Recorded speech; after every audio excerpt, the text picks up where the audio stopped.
Salamun alaikum. So today I want to start talking about Qur'an 33:33. I think this is a verse that has been very much misused and directed towards women in order to diminish them and to subjugate them. So I want to start breaking that down.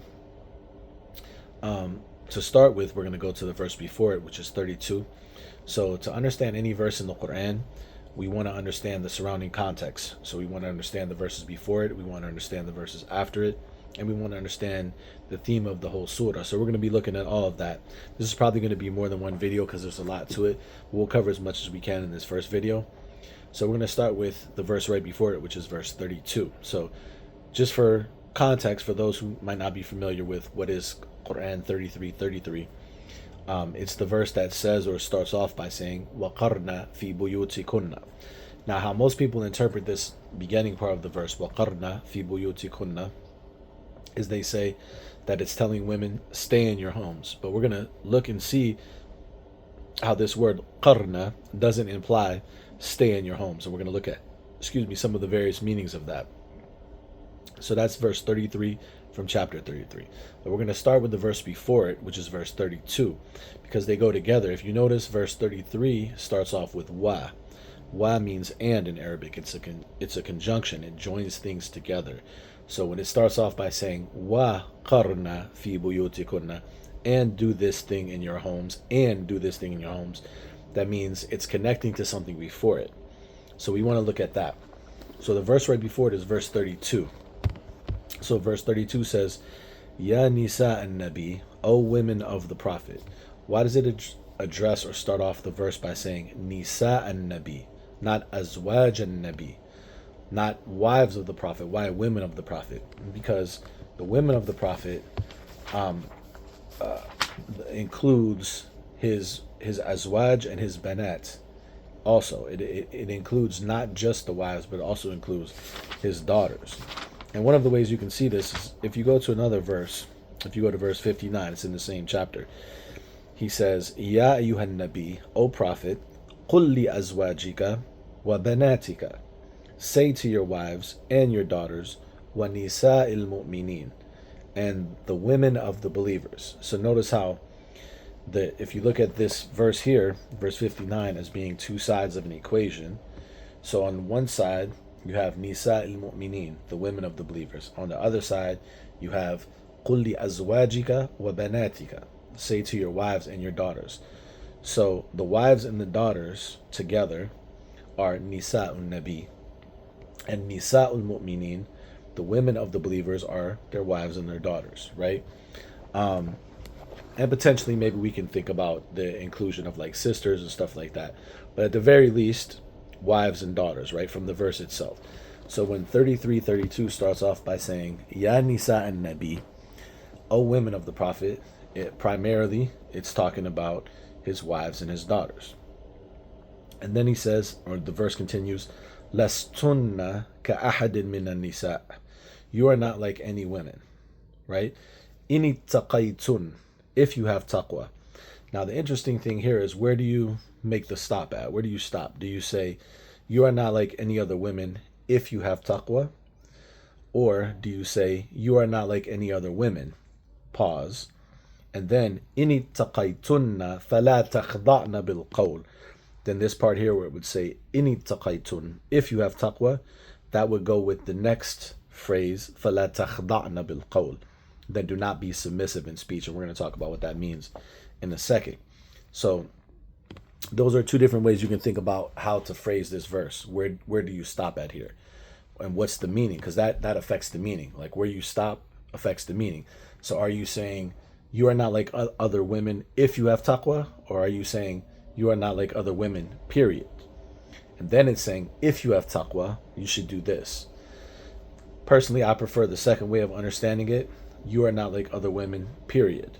And the reason is because if you look at the theme of the whole surah, as we'll go further into detail, the theme of the whole surah is certain groups of people trying to cause problems in the city that they're in. And so it's telling the Nisa'un Nabi, Lastunna ka ahadin min nisa. You're not like other women. You're in a leadership position. So you have to be more aware of what's going on in the city and how to deal with that than other women because you're under a constant state of attack. Okay? So far from this verse trying to downplay women, it's actually a very empowering verse once we unpack it, right? And I think this verse applies, that's why I said primarily, because it's saying Nisa Nabi, it's talking about his wives and his daughters primarily, but I think this verse applies to all women, number one, and it applies to all people, even us as men. I think the lessons from this verse are lessons that we should also take, but we want to take it a piece at a time. So the verse then is saying, you are not like other women. لَسْتُنَّ كَأَحَدٍ مِّنَ النِّسَاءِ. Period. إِنِ اتَّقَيْتُنَّ فَلَا تَخْضَعْنَ بِالْقَوْلِ. If you have taqwa, then do not be submissive in speech. فَيَطْمَعَ الَّذِي فِي قَلْبِهِ مَرَضٍ. So in that case, if you are submissive in speech, the one in whose heart is a disease will find some hope. So we're going to break this down, because the first part, فَلَا تَخْضَعْنَ بِالْقَوْلِ, do not be submissive in speech, is another part of the verse, or this section of verses, that has been completely misused. Because what people would normally interpret this as is it's telling women, don't be soft in speech, don't be flirtatious, don't talk in this like soft manner. But I think that's a misunderstanding of this word khudu'. فَلَا تَخْضَعْنَ. خَضَعَ. What does خَضَعَ mean in Arabic and in the Qur'an? And what's really being said here? So what's interesting is this word khada'a is only used in one other place in the whole Qur'an, and that's in chapter 26, verse 4. So if we go to chapter 26 and we go to verse 4, he says, إِن نَشَأْ نُنَزِّلْ عَلَيْهِمْ مِنَ السَّمَاءِ آيَةً. If we had willed, we would have sent down upon them from the heaven an ayah, a sign, فَظَلَّتْ أَعْنَاقُهُمْ لَهَا خَاضِعِينَ. So their necks would have remained خَاضِعِينَ لَهَا, would have remained submitting to the ayah. So what is he saying? He's telling us, right, that people aren't forced to believe. Because if you look at the verse before, like look at verse 3, 26:3, he says, لَعَلَّكَ بَاخِعٌ نَفْسَكَ. It might be that you would kill yourself, أَلَّا يَكُونُوا مُؤْمِنِينَ, because they would not become believers. Then he said, إِن نَشَأْ نُنَزِّلْ عَلَيْهِمْ مِنَ السَّمَاءِ آيَةً. If we had willed, we would have sent down upon them from the heaven an ayah, فَظَلَّتْ أَعْنَاقُهُمْ لَهَا خَاضِعِينَ. So their necks would have remained in submission to it. So when you put the verses together, you see the message clearly, right? He's saying, you might kill yourself like in grief trying to get people to be believers and trying to get them to accept the message. But that's not your responsibility. Your responsibility is only to convey. Because if we had willed, we would have sent them an ayah that they would have no choice but to submit to. Their necks would have been khadi'een, would have been remain in submission to this ayah. But that's not how we operate. We don't send an ayah like that forces people into submission. So the word for submission to the ayah here is khadi'een, from the word khada'a, the same word that's in the verse 33-32, فَلَا تَخْضَعْنَ بِالْقَوْلِ. These are the only two places in the Quran that this word is used. So notice that the word here, khadi'een, is connected with the necks, that the necks would have been khadi'een for the ayah. We would have sent an ayah that their necks would have bowed in submission, khadi'een. So khadi'een is a way of translating it or thinking about it is to bow in submission, okay? And that's why one author even said in his definition of the central meaning of this word khada'a is tatamun fil unuq wa dunuun min al-ra'si ila al-ard. That khada'a indicates tatamun fil unuq, that your neck softens, right? Has some softening to it. Wa dunuun min al-ra'si ila al-ard, and the head is brought nearer to the earth, right? So your neck softens and your head is brought nearer to the earth. So bowing in submission, that's what khada'a means, right? And that's why in this verse 26:4, the neck is used. فَظَلَّتْ أَعْنَاقُهُمْ. their necks would remain laha khadi'in, bowing in submission for this ayah. So we could have sent down an ayah where their necks, where they just bow to it, right? That's the meaning of khada'a. And this is the only other place in the Quran that it's used. So to keep consistency in the verses of the Quran and to not tear the Quran into limbs, to different pieces, this word means this here and this word means this here. To keep the consistent meaning throughout the Quran, it makes sense that we tie that meaning into the only other place that it's used, which is in 33:32, when he said فَلَا تَخْضَعْنَا بِالْقَوْلِ. So here, when he's talking about don't be submissive in speech or with your qawl, with your statement, bil qawl, or with the statement, don't be submissive, meaning, not meaning in your voice. It has nothing to do with the tone of voice. It has to do with a mindset, right? In other words, don't bow your head to people that are trying to influence you, that are trying to corrupt the community, that are trying to cause problems. فَلَا تَخْضَعْنَ بِالْقَوْلِ فَيَطْمَعَ الَّذِي فِي قَلْبِهِ مَرَضٍ. Because then the one in whose heart is a disease, and we're going to talk about what this means in a second, will have hope. Will hope that he found a way in, that they found a way to influence, that they found a way to attack a Nabi, the Prophet, through you, because you're the closest ones to him. So you have a responsibility, along with the Prophet, to be leaders in the community. فَلَا تَخْضَعْنَ بِالْقَوْلِ. Don't bow your head down, lift your head up. Be assertive, right? So far from this verse telling Nisa'u Nabi or any women that they shouldn't speak, which is how this is interpreted sometimes, it's actually saying the opposite. Don't be submissive, speak. And what's the proof for that is, if you look at the end of the verse, what does he say? وَقُلْنَا قَوْلًا مَعْرُوفًا. Say a word, say a statement that's ma'ruf. So he literally says to say something at the end of the verse. So he says, فَلَا تَخْضَعْنَا بِالْقَوْلِ. Don't do this thing with the qawl. وَقُلْنَا قَوْلًا مَعْرُوفًا. But say a qawl that's ma'ruf. So the verse isn't talking about tone of voice, or it's not talking about telling them to not speak. In fact, it's telling them, don't be submissive with your speech. Don't just bow down to people. Don't just put your head down to people. Lift your head up, be assertive, and say something that's good. Say something that's ma'ruf. We're going to talk about what is the meaning of this word ma'ruf. So that's a really beautiful way, I think, of thinking of this concept of khudu' and فَلَا تَخْضَعْنَا, what is being said here. And this is a message that we all need. إِنِ تَقَيْتُنَّ فَلَا تَخْضَعْنَا بِالْقَوْلِ. If you have taqwa, if you are truly on guard in relationship to Allah, فَلَا تَخْضَعْنَا بِالْقَوْلِ, then don't ever be submissive to other people when it comes to ideas and influence. Always be assertive, always lift your head up, don't bow your head down to others, and always قُلْنَا قَوْلًا مَعْرُوفًا. Say something that's ma'ruf, say something that's good. Now, the result of khudu' bil-qawl, of being submissive with the qawl, is فَيَطْمَعَ الَّذِي فِي قَلْبِهِ مَرَضٍ. So the one in whose heart is marad, is sickness or disease, will have some hope. They'll feel like they found a way in. Now, what does that mean? A lot of times people translate that or think about that or explain that as having to do something with having something to do with sexual desire. Don't be soft in your speech, because then this one who has desire will hope.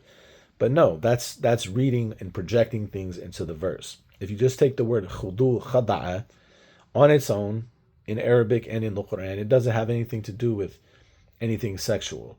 Don't be submissive with your qawl. So the one in whose heart is a disease will have some hope. So who is the one in whose heart is marad? Let's investigate this term in the Qur'an. Let's start with chapter 2, verse 10. Who does Allah describe as having marad? So, chapter 2, verse 10, he says, فِي قُلُوبِهِمْ مَرَضٌ. In their hearts is marad. فَزَادَهُمُ اللَّهُ مَرَضًا. So Allah has increased them in marad. وَلَهُمْ عَذَابٌ أَلِيمٌ بِمَا كَانُوا يَكْذِبُونَ. And for them is a painful punishment because بِمَا كَانُوا يَكْذِبُونَ, because they used to lie, right? So having marad, right, in one's heart is connected with lying. So it's connected with your relationship to reality, that you don't have a solid relationship with the real world. That you lie. What you present isn't connected with what's really going on. And so if you keep reading after that, you see how this quality is further developed and spoken about. وَإِذَا قِيلَ لَهُمْ لَا تُفْسِدُوا فِي الْأَرْضِ قَالُوا إِنَّمَا نَحْنُ مُصْلِحُونَ. And when it's said to them, don't create corruption in the land, they say, we are only muslihun. We're only setting things right. We're only correcting things.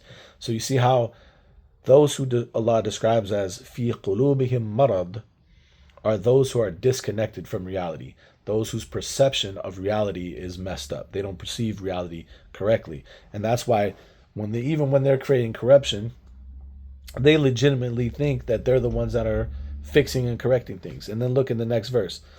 Ala innahum humul mufsiduna. Certainly they are the mufsidun. They are the ones creating corruption. Walakin la yash'urun. However, they don't perceive it. So those who are fi qulubihim marad, who have marad in their hearts, right? They are those who aren't able to perceive when they're creating corruption. They think they're doing things good. So they're disconnected from reality and from the consequences of their behavior. وَإِذَا قِيلَ لَهُمْ آمِنُوا كَمَا آمَنَ النَّاسُ قَالُوا أَنُؤْمِنُ كَمَا آمَنَ السُّفَهَاءُ أَلَا إِنَّهُمْ هُمُ السُّفَهَاءُ وَلَكِنْ لَا يَعْلَمُونَ. And when it's said to them, believe as the people have believed, they say, shall we believe as the fools believe? Truly they are the fools, but they do not know it.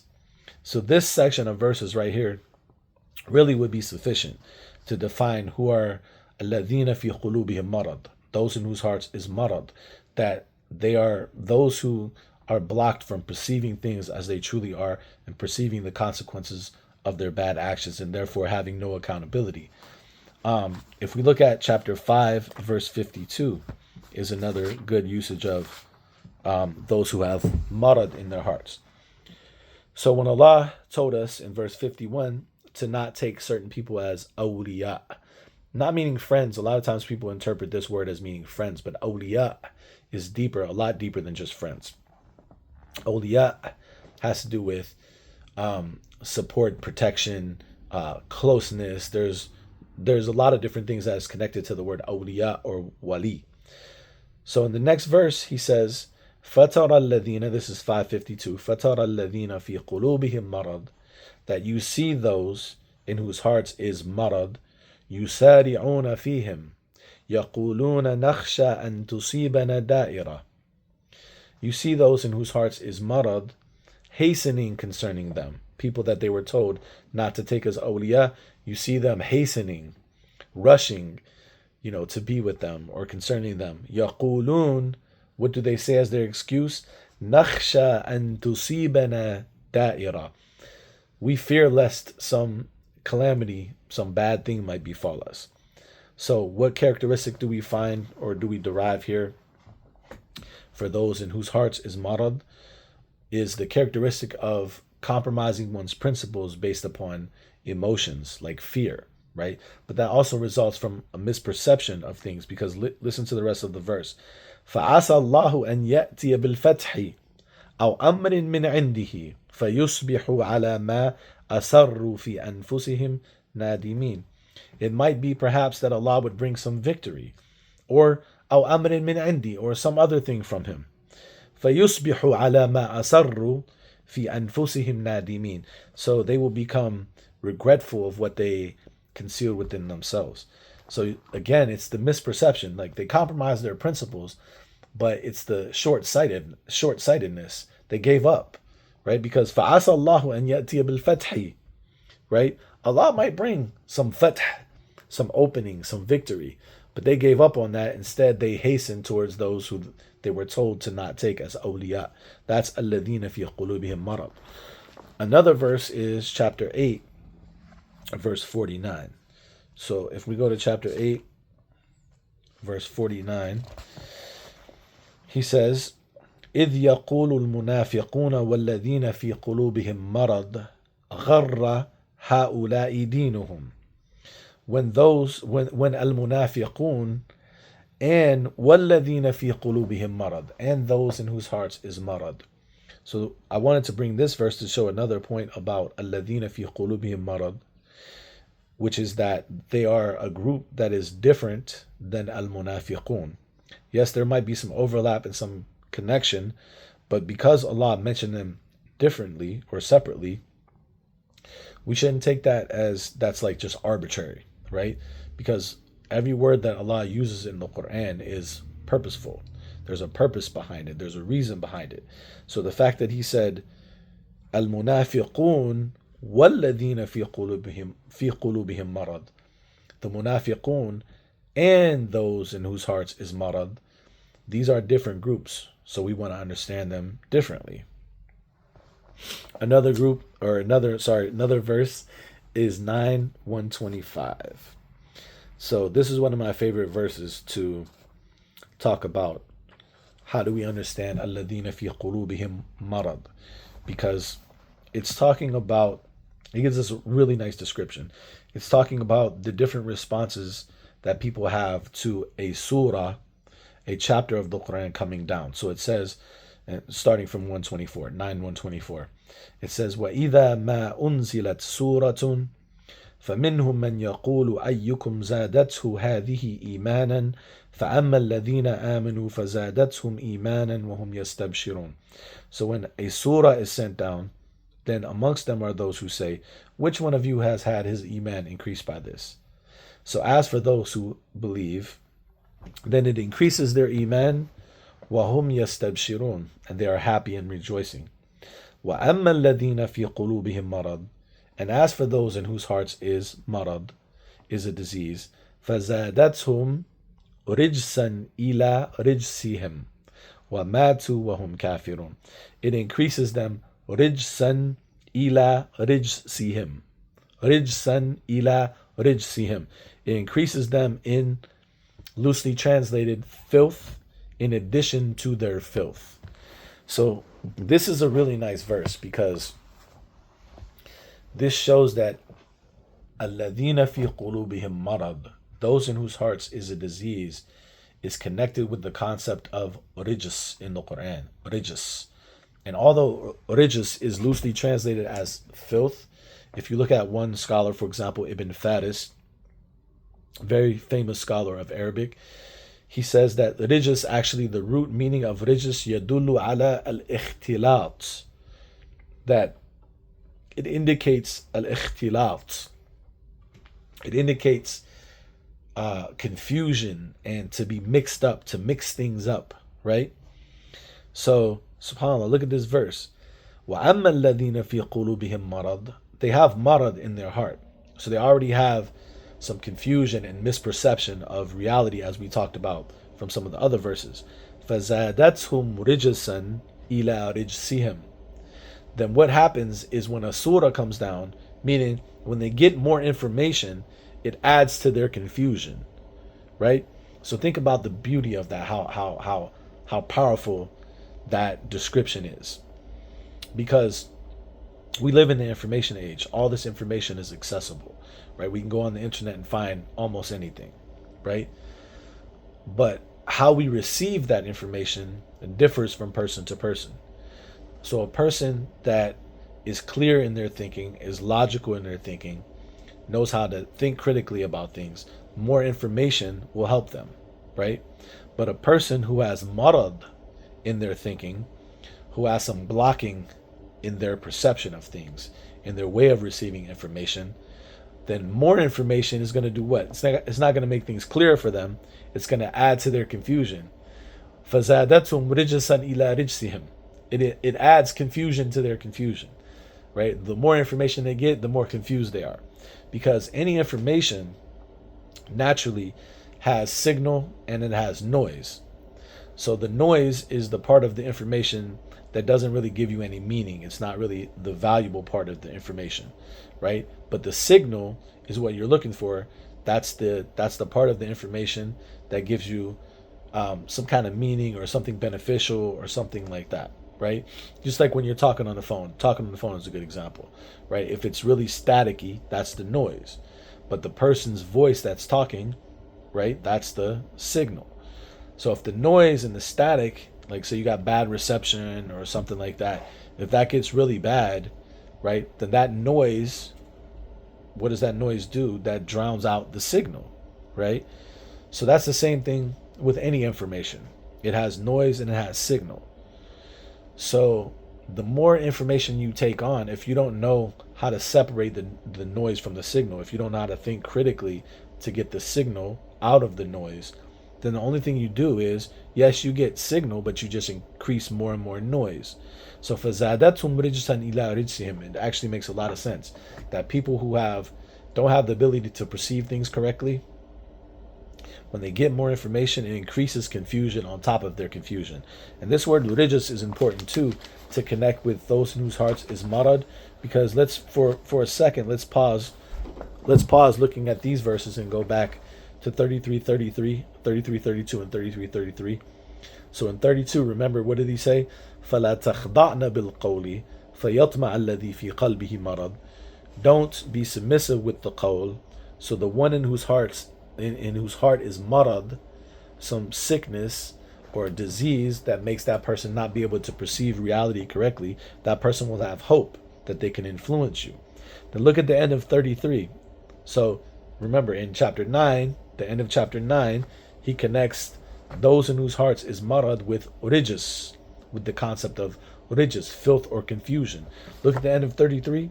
He says, إنما يريد الله ليذهب عنكم الرجس أهل البيت. Allah only wants or intends to remove from you الرجس, the filth or confusion, أهل البيت, O people of the household. Look at how the Qur'an fits together so beautifully. In 33:32 he mentions الذي في قلبه مرض, and 33:33 he says he wants to remove from you الرجس. And in chapter 9, in verse 125, he speaks about الذين في قلوبهم مرض, and he says فزادتهم رجسا إلى رجسهم. So to me it becomes very clear that the concept of rijis, the concept of confusion or impurity or filth, is very closely connected with understanding who are الذين في قلوبهم مرض. So let's continue. Let's go to chapter 22, verse 53.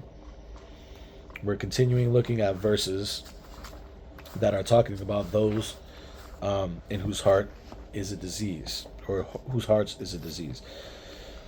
So 22:53.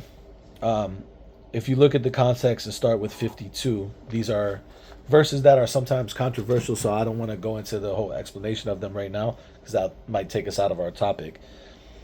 But it's just talking about whenever any rasulin or any nabiyyin, when they tamanna, إذا tamanna, right?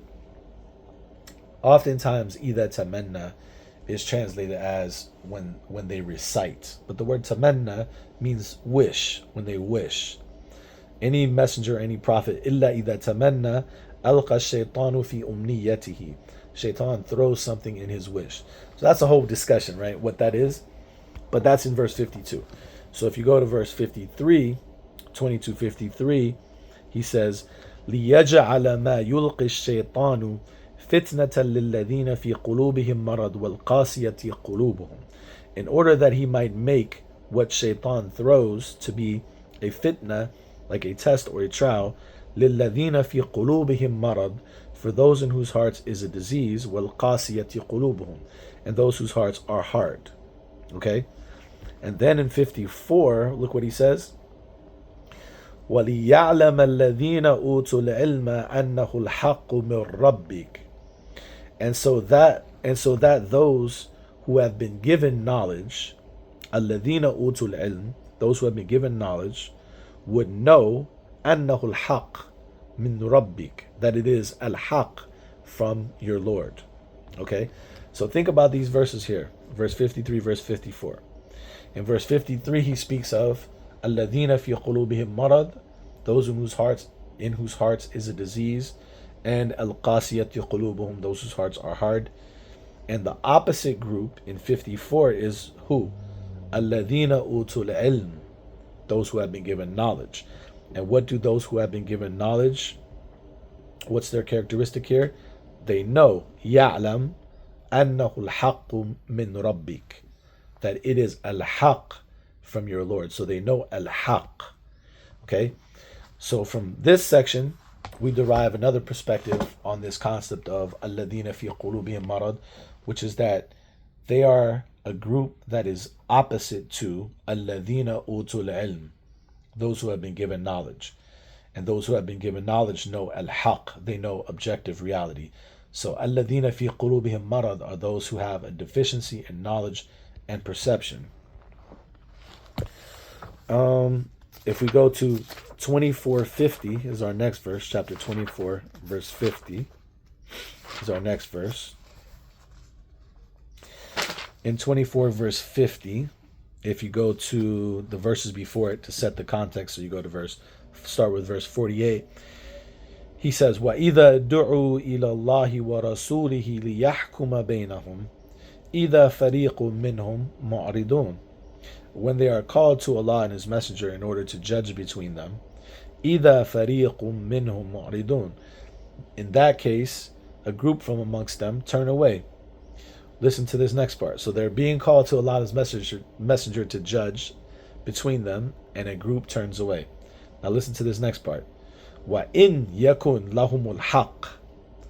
But if the haqq is with them, remember the verse we just read said that الَّذِينَ فِي قُلُوبِهِمْ مَرَضٍ, that what shaitan throws is a test, is a fitna for them. And for the group that's called utul ilm, that they know that it is al-haq. So they know al-haq. And here, look at this. When they're called to Allah and His Messenger to judge between them, a group from amongst them turns away. وَإِنْ يَكُنْ لَهُمُ الْحَقِّ. But if the haq is for them, meaning the judgment, the right, al-haq is for them, يَأْتُ إِلَيْهِ مُذْعِنِينَ. They come to it submitting. أَفِي قُلُوبِهِمْ مَرَضٍ. Listen to the first thing he said in verse 50. Is there disease in their heart? أَمْ ارْتَابُوا. Or do they doubt? أَمْ يَخَافُونَ أَنْ يَحِيفَ اللَّهُ عَلَيْهِمْ وَرَسُولُهُ. Or do they think that Allah and His Messenger, or do they fear that Allah and His Messenger would treat them unjustly? بَلْ أُولَٰئِكَ هُمُ الظَّالِمُونَ. Rather, these are the wrongdoers. But my point that I want to get to from this verse is when they are called to Allah and His Messenger to judge between them, they base their response on how it affects them personally, not what's right or wrong, right? So some of them turn away. But if the haqq is for them, then they come in submission, right? But if the haqq is for someone else, they don't. But if it's for them, they come in submission, right? And the first thing he asks is, أَفِي قُلُوبِهِمْ مَرَضٍ. Is there a disease in their heart? So that shows that, again, those who have a disease in their heart is connected with how they perceive things. That if they perceive the haqq for them, they come. If they perceive it for someone else, they don't acknowledge it, they turn away. 33:12 is another example of the use of this word. 33:12 also shows how their perception of things leads them to turn away in situations of difficulty. So this is in chapter 33, so this is getting into the theme of 33, which is where the verse that we're studying is found. But if you look at verse 9, starting from verse 9, you see there's like a serious conflict that's going on and being talked about in this city. So in verse 9 he says, Ya ayyuhalladhina amanu, O you who have believed, Udhkuru ni'matallahi alaykum idh ja'atkum junudun. Remember the blessing of Allah upon you when armies came to you, right? So in this verse he talks about armies. And in verse 10 he says, إِذْ جَاءُوكُم مِّن فَوْقِكُمْ وَمِنْ أَسْفَلَ مِنْكُمْ. When they came to you from above you and from below you. So it's talking about a very serious conflict that's going on in this chapter, in chapter 33. Because then he continues, وَإِذْ زَاغَتِ الْأَبْصَارُ وَبَلَغَتِ الْقُلُوبُ الْحَنَاجِرِ. And when the eyes deviated and slipped and the hearts reached the throats, وَتَظُنُّونَ بِاللَّهِ الظُّنُونَ. And you had thoughts about Allah, even. هُنَالِكَ بَتُلِيَ الْمُؤْمِنُونَ. There in that place the believers were tested. وَزُلْزِلُوا زِلْزَالًا شَدِيدًا. And they were shaken tremendously, a very severe shaking, right? So look at the way chapter 33, this is starting from verse 9. Look at the way that chapter 33 is starting off, really close to the beginning, like setting this theme of this conflict that's happening in the city that's so severe that the believers are being described as having been shaken. And then he says in verse 12, وَإِذْ يَقُولُ الْمُنَافِقُونَ وَالَّذِينَ فِي قُلُوبِهِمْ مَرَضٌ. And when the munafiqun and those in whose hearts is marad said, مَا وَعَدَنَا اللَّهُ وَرَسُولُهُ إِلَّا غُرُورًا, that Allah and His Messenger did not promise us anything except غُرُورًا, deception. And then if you keep reading up to verse 14, listen to what he says here. And this helps us to start connecting this back to the ayat that we're studying, 33, 32. So, and 33. So he says in verse 14, وَلَوْ دُخِلَتْ عَلَيْهِمْ مِنْ أَقْطَارِهَا, if it had been entered upon them from min aqtariha, from like the outskirts of the city, ثُمَّ سُئِلُوا الْفِتْنَةِ, then they were asked for al-fitna. Then they were asked for al-fitna. SubhanAllah, this is a beautiful, I want to focus on this a little bit, because this is really going to help us understand this surah a lot. Listen to this again, because it's talking about the context. Verse 12, al-munafiquna wal-ladhina fi qulubihim marad. Munafiqun and those in whose hearts is a disease. And then even look, before I read the rest of this, look at the first verse of the chapter. The first verse of the chapter, verse 1 says, Ya ayyuhan nabiyyu ittaqillah. O Prophet, have taqwa of Allah. Wa la tuti'il kafirina wal munafiqin. And do not obey the disbelievers and al-munafiqin, loosely translated as the hypocrites. The very first verse of this chapter is telling the Prophet to not obey the disbelievers and the hypocrites, showing that there is an ideological and a physical warfare that's being discussed in this chapter. Because he starts off talking about don't obey them. So there's influence. They're trying to influence something. But then he talks about in verse 9 that there came to you junudun, there came to you soldiers, armies. So it also shows there was a physical battle. So there's psychological and physical warfare that's being talked about in this chapter.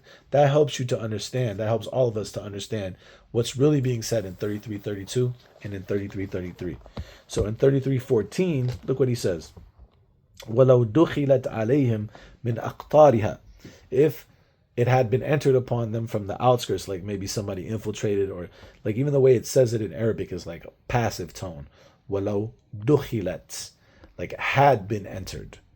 It's not, it's even, it's the language of the Qur'an is so beautiful. Because it's not even, the passive tone doesn't name the subject. Okay? Like it doesn't say who's doing the action. So it doesn't say, وَلَوْ دَخَلُوا or وَلَوْ دَخَلَ الْكَافِرُونَ, for example, if the disbelievers had entered. It's not saying who would enter.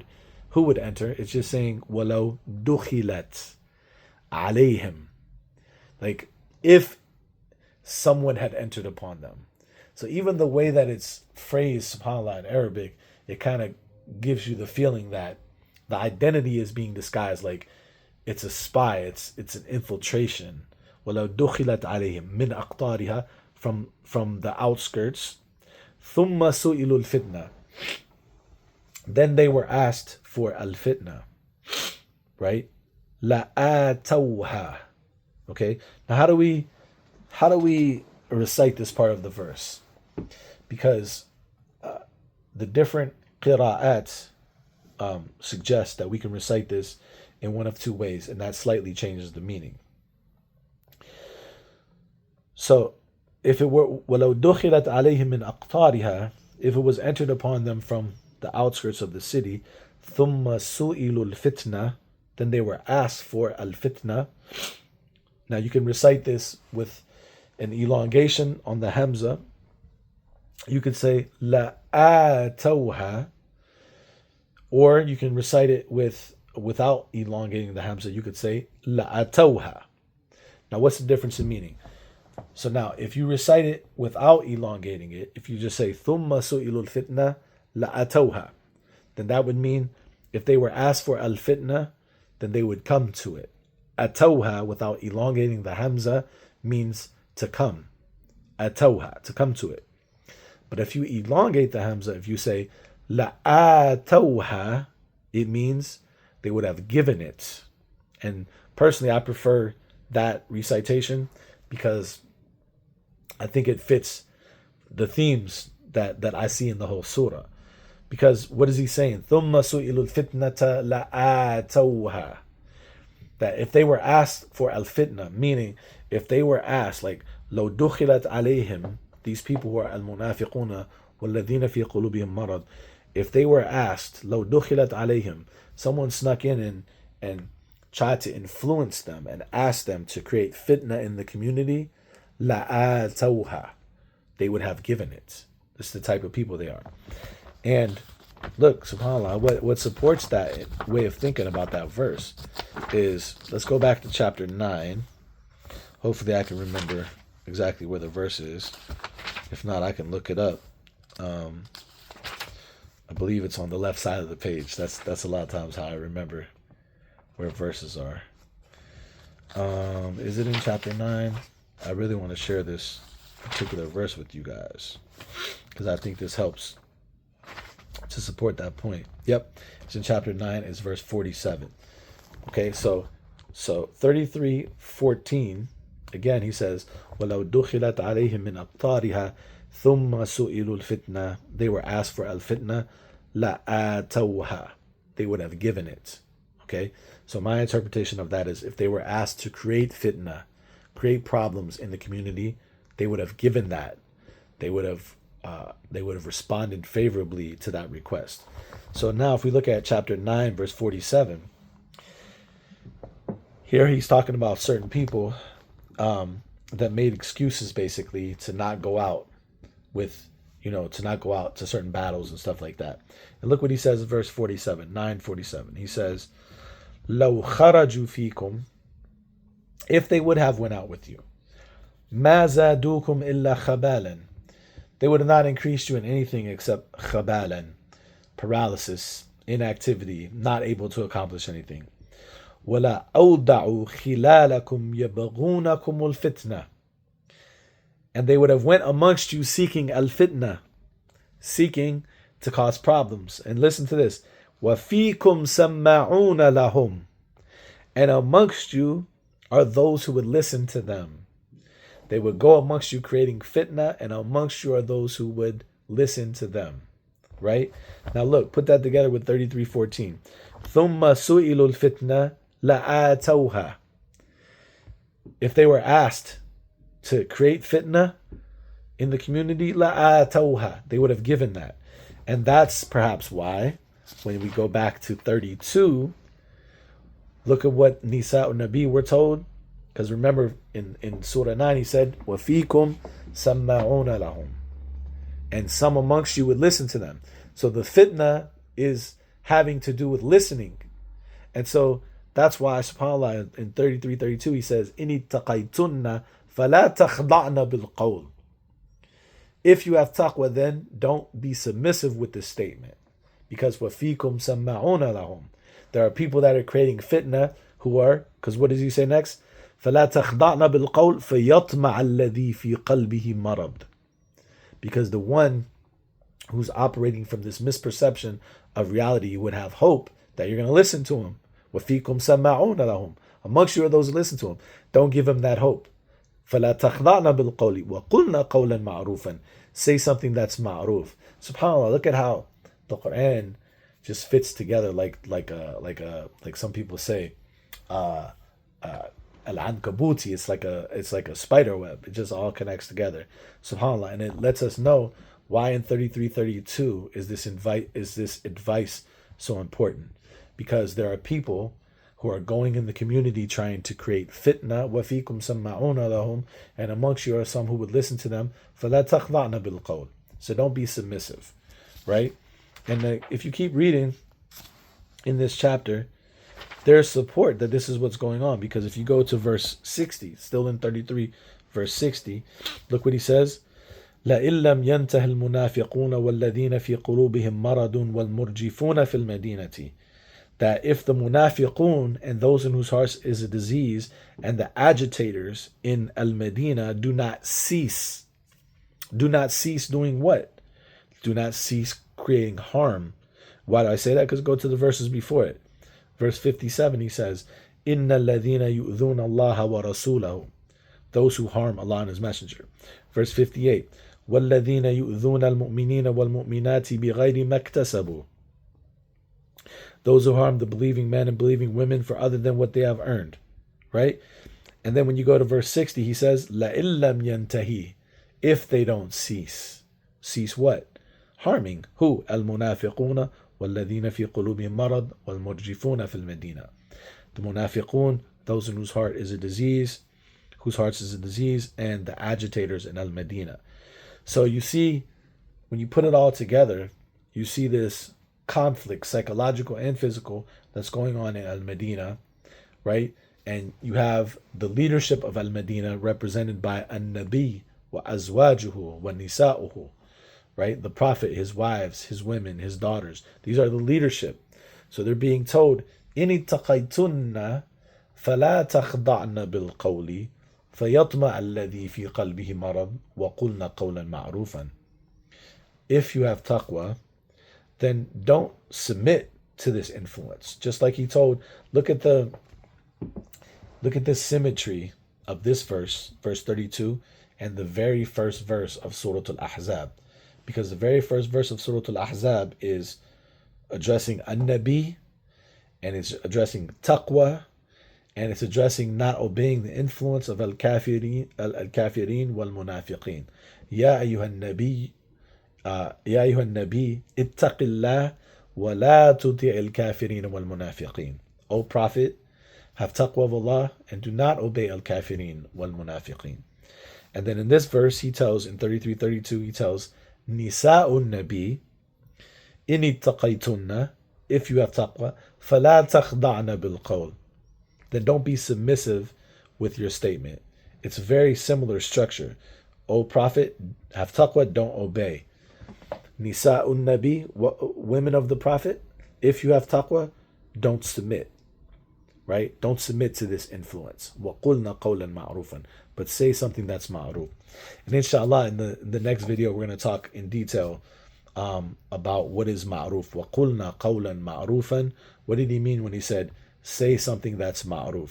Salamun alaykum.